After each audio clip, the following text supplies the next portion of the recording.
وہ مذہبی جذبہ جو پاکستان کو وجود میں لایا اپنی نوعیت کے اعتبار سے مختلف تھا،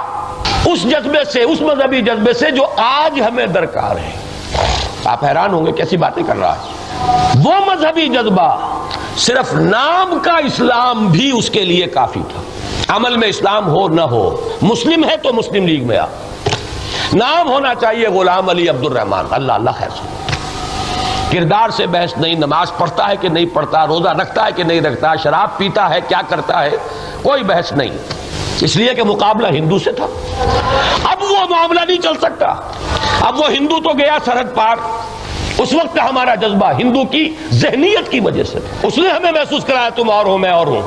وہ جذبہ اس وقت کام دے گیا، اب نہیں دے سکتا۔ اب تو حقیقی اسلام، واقعی اسلام، عملی اسلام جسے لوگ پہچانے یہ اسلام ہے، وہ ان کے اندر سے جذبہ ابھارے، جذبہ عمل، جذبہ ایثار، جذبہ قربانی، جذبہ جہاد، یہ چیزیں حقیقت کی بنیاد پر ابھرا کرتی ہیں، نعروں کی بنیاد پر نہیں۔ لہذا ہمارے پاس اب کوئی چارہ کار نہیں ہے، اسلام، لیکن وہ اسلام صرف نعرے کا نہیں، زبانی کلامی نہیں، حقیقی واقعی عملی اسلام۔